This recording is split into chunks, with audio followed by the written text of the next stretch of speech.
Welcome to the Void, everybody. My name is Nether Trey, and today I want to do something a little different. I've been playing a lot of games lately that are logistics games. Minecraft, Factorio, Satisfactory. Actually, I didn't even get to Satisfactory yet. Shapes.io. And a lot of those programs are meant to kind of educate and teach people how to play the games. But today, I want to do something a little different. It's Monday when this video is going out, so I kind of want to start a little series about playing action games. To kind of wake everybody up from the Monday morning blues. So I think at first we're going to be playing Grim Dawn. I'd also like to play maybe some Borderlands, maybe some other games. Let me know what you guys think about action games you want to see. But yeah, let's start out with a little bit of Grim Dawn. So what I think I'm going to do is I'm going to take a build that's on the internet, on YouTube, and play a game using that build. I'll link it in the description of the video, and we'll see how it goes. Let's jump into the game.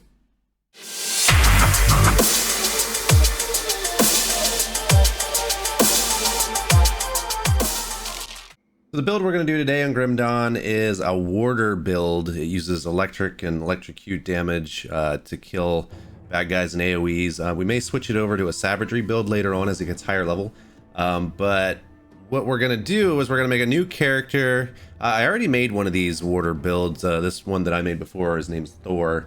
But we're not going to use Thor. We're going to create a new character. And it's going to be a male character, and we're going to name him Nether Thor. Just so I remember which one's my solo character and which one's for the channel. So we'll go ahead and create this new character. Oh, how did she come out female? I guess Nether Thor's female. That's fine. I mean, we could do it again, but what the heck? Let's do the newer Thor is female, right? Didn't his girlfriend become Thor? Natalie Portman. So let's go ahead and start this game, just a regular campaign, and see what we can do. So the first thing we're going to want to do with this build is actually find a two-handed weapon. So let's go ahead and talk to this little dude. Drawing breath, I see. You're one lucky bastard, I'll give you that. Best go speak to Captain Bourbon right away. He seems to have a plan for you now that we've spared your life. What happened? How did I get here? You were possessed, so we strung you up. Seems the spirit fled your body before your life ran out. I'd have left you to hang, but the captain had other plans. He sees some purpose in you, and I'm not going to argue. Where can I find this captain then? He's up the road, in the courtyard. Don't make me regret cutting you down. Be on my way then.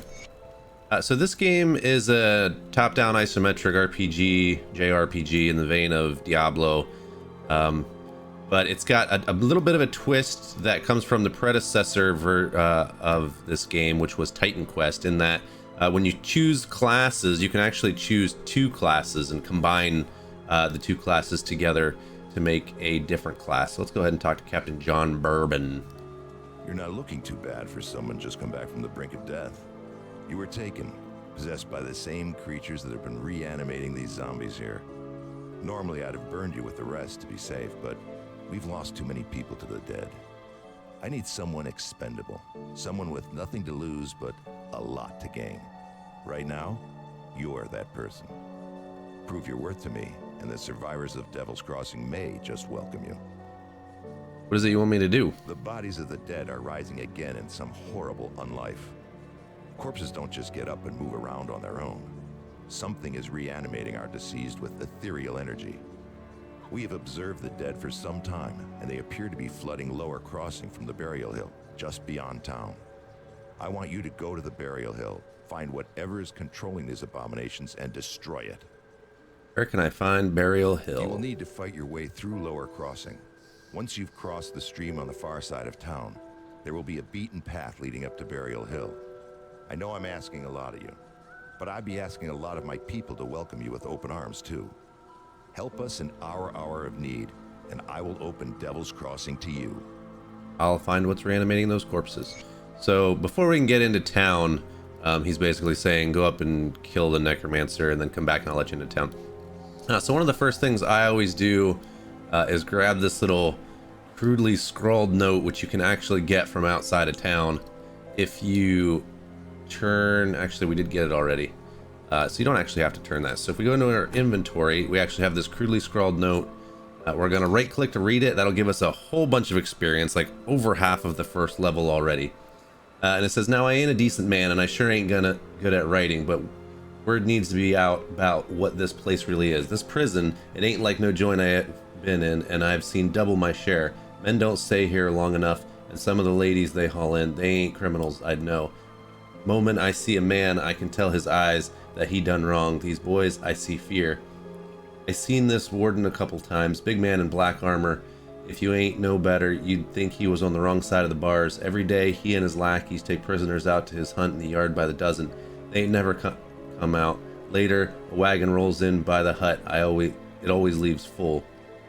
They don't let us out of our cells no more, but I can tell there ain't much of us left.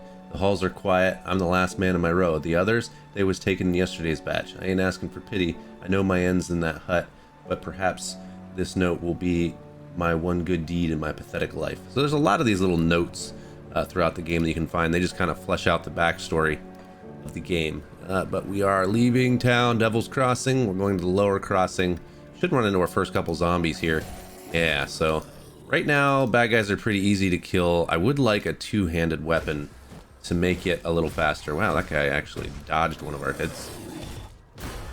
We're already at level 2, which means we can take our first level in a class. So what we're going to do is we're going to go into our skills window. We're going to go and take a look at the shaman, actually, but there's a bunch of classes that you can take, and like I said, you get to pick 2 classes. I think it's level 8 or 10 you actually get to take your second class, but we're going to take shaman as our first class. We're going to put a point in here. Our major damage dealing skill that we want is primal strike, so we're just going to put all 3 points into there. Oh man, we got a lot of zombies.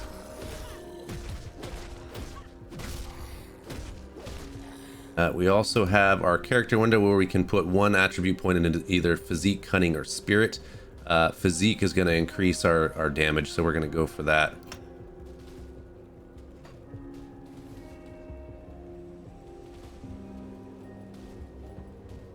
Go over here and kill a couple more zombies around the backside. Oh, there's nothing. There should be a button that lets us see what's laying on the ground. I thought it was the alt key. Maybe it is. I thought I heard something hit the ground there, but I guess not. Haven't seen anything hit the ground yet.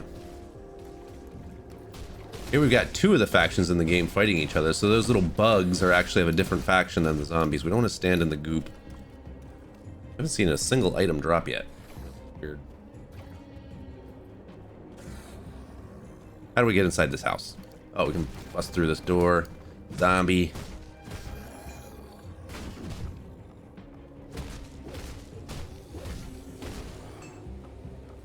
Yeah, I heard something hit the ground there. Did you hear it hit the ground? Open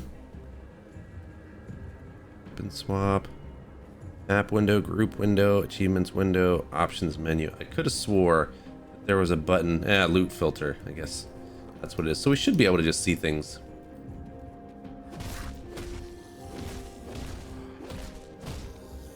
Maybe these bad guys are just too low a level.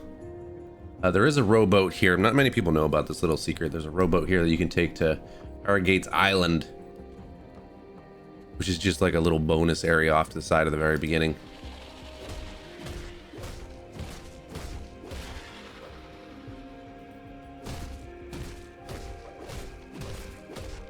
We are taking quite a bit of damage here at the beginning. We are almost to the next level already, though, because these guys are a little bit higher level. Yep, level 3. And this should be able to get us our points to get our first actual skill. We still need... Oh, there's our first item, too. We still need a two-handed weapon, I believe, to use Primal Strike. So let's take this leather coat, go into our inventory. Leather coat gives us 23 armor versus the 12 that the current one gives us. We're going to put 1 more point in physique. We're going to open up our skills window. Put 2 more points there. And a point into Primal Strike. It requires two-handed melee or two-handed ranged weapon. So we do need a two-handed weapon. So that's what we're watching out for right now. Let's see what's inside the tree. There's a fur-lined jacket. That's only 18 armor, so that's not as good as what we have. Wow, looks like we got magic wielders now. And we might need to use a potion for the first time. Yeah, we'll go ahead and use a potion. Go after the magic users. You should always go after the magic users first. They tend to deal higher damage and take less, or take damage faster. They don't have as good armor as other mobs do. Still looking for that two-handed weapon.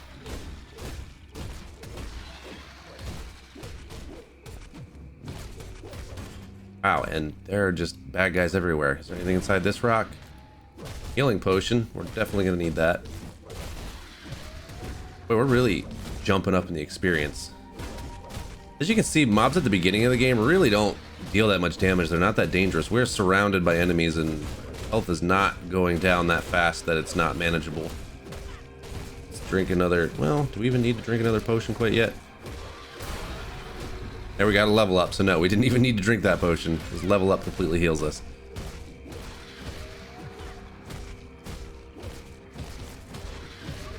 A little bit more, a little bit more. One more guy. So there's a scrap metal hand blunderbuss. Blunderbuss... it's one-handed range, so that actually won't help us either. We can use a two-handed ranged weapon to use Primal Strike, but we haven't seen any yet. Savage foot pads, so there's some boots. That'll give us a little bit more armor.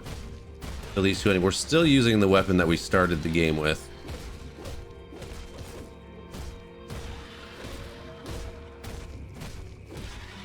Knock out these guys. Wow, okay. How about give us... Ooh, here's a chest. Give us a good weapon. There's an axe. So, is that a two-handed axe? That's the question. Well, there's a scrap metal great axe, so I know that's two-handed. So yeah, this one actually is two-handed. Let's go ahead and put this guy on. We'll have to take our shield off. We'll change this to Primal Strike, and now, yeah, there we go. So this is the ability that's going to get us through the rest of the game. It's going to deal lightning strikes. So the first rite undertaken by novice shamans is to imbue their favored weapon with the raw force of a thunderstorm. Those that survive this critical step become scions to Mogdragen's will and guardians of their people. So what it does is it costs us 22 energy. It takes 3 seconds to recharge, which we'll actually be able to get rid of later. It's attacks in a 3.3 meter target area, so that lightning that comes down has an actual like radius that it can hit in. It deals physical damage, it deals extra main hand damage, it adds lightning damage to it, it deals bleeding damage, and it stuns the target for 1 to 2 seconds. So we're going to lose some of that as we get more points. It's actually going to... We're going to take this Thunderous Strike, so that's going to reduce that area of effect a little bit. It's going to reduce the main hand weapon damage. It's going to reduce pretty much all of the good stuff that this does, except for some of the area effect and some lightning and bleeding damage. It takes away the stun also, but it also makes it cheaper. So every strike we hit is going to be doing lightning damage in an area, but it's not going to cost us as much energy, and it's not going to do the stun or some of the other stuff that the main skill does. But for now, we're just using it as it is without modification. We don't need to take... There's a lodestone. Lodestones actually add lightning damage too. Lightning is what we're going for. So that's the key to our build, is we're going to be doing a lot of lightning damage. But right now we're just doing a lot more physical damage. So once that comes off cooldown, you'll be able to tell, because the lightning will just come down and wreck everything. Cool. There's another cracked lodestone. Should be able to... Yeah. So we can combine those together. Yeah, adds 1 to 5 lightning damage, 12% lightning damage, 10% physical damage converted to lightning damage, and it gives us the granted skill of Lightning Nova. So we are actually going to go ahead and... we don't have the requirements yet. Oh, we need level 5 for that. So at level 5, we'll be able to put that in our weapon, and then we'll be doing just tons of damage. So what's over here? We can get another journal. I'm not gonna read all these journals because it's kind of something for you guys to see if you play the game. But it does give us a bunch of experience if we open it up. As you can see, some of these are pretty long. We're also gonna take our 2 points in physique.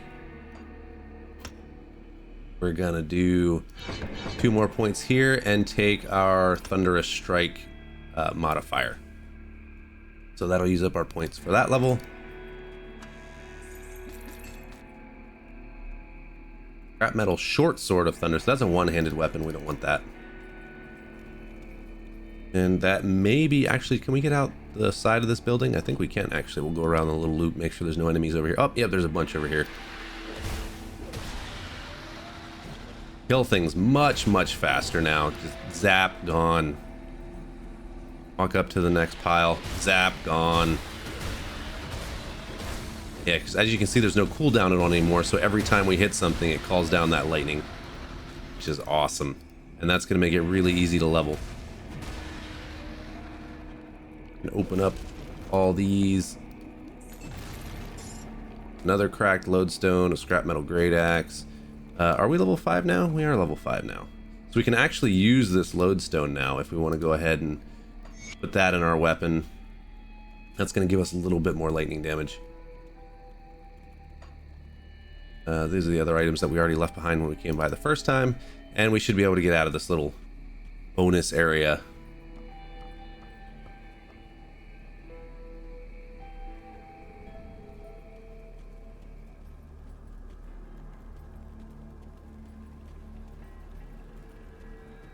Zombies.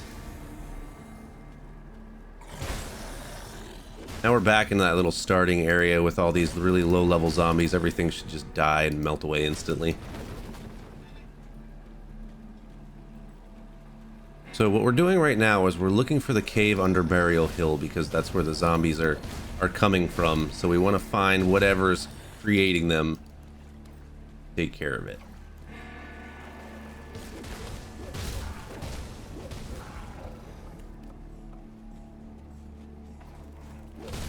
Where these little bugs are coming from, I don't know. We can squash the bugs along the way though too. Here's some zombies. Notice a lot of these zombies, it's like just barely not killing them. So there we got a mace, a buckler. We don't want any of that stuff. Basically white items are useless. Can we get inside here? I want to get that book.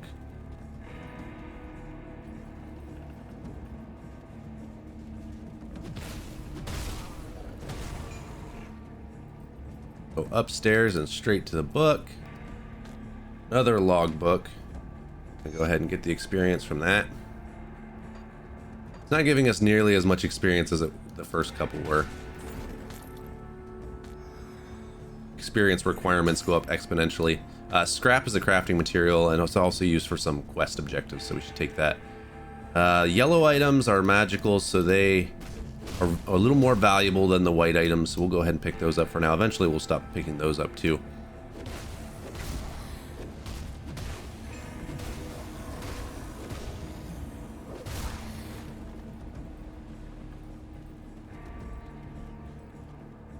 Alright, now we're going up here. Some more bugs. Squish. There's a rare one-handed axe. The green is rare. It's one-handed though, so unfortunately it's not what we're looking for.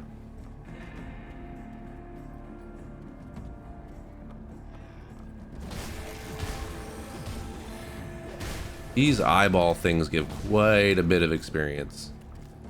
We're gonna go ahead and kill those. And here's like the first mini boss sort of in the game. Barrow the Bloodied. So he's basically just a bigger zombie. It does a little bit more damage than the other zombies, so yeah, he's dead. We got a bunch of items, a polished emerald. There we got a flintlock. So there's a two-handed rifle we could use. Impervious hide gloves of thorns. So thorns usually means there's damage retaliation. Yeah, that's actually another build that I would like to do one of these days, is a retaliation build where you don't even really need to hit things. That whenever bad guys hit you, a portion of the damage goes back to them, and you just kill things that way. We'll pick up all those things, don't really need any of it. Kill these zombies. We now hit level 6.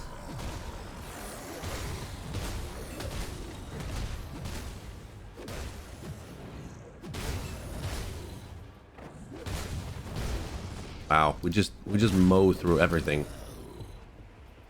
Let's see if we got any things there that we can put on. We got some gloves. Those are already on. No, not really. I can actually throw out all this gray stuff or white quality. rest of that we don't really need. Okay. That's going to do it for Grim Dawn for today, guys. Like I said, I'm going to put a link in the description to the actual YouTube video where this build came from, a YouTube channel called Brain Bean. Check it out. His builds are a couple years old now. What he does mostly now is product reviews, but you can check out his channel if you're interested in anything like chairs, keyboards, mice, headphones, any kind of PC gaming peripherals. But yeah, that's it for today, guys. Thanks for watching the video. If you liked it, go ahead and give it a like. Subscribe if you want to see more, and we'll see you in the next one. Like I said, every Monday for a while is going to be Grim Dawn, and then we'll move on to some other action games. Maybe we'll play some Skyrim or things like that. So yeah, let me know what you guys want to see. Maybe we'll do it. Have a good one.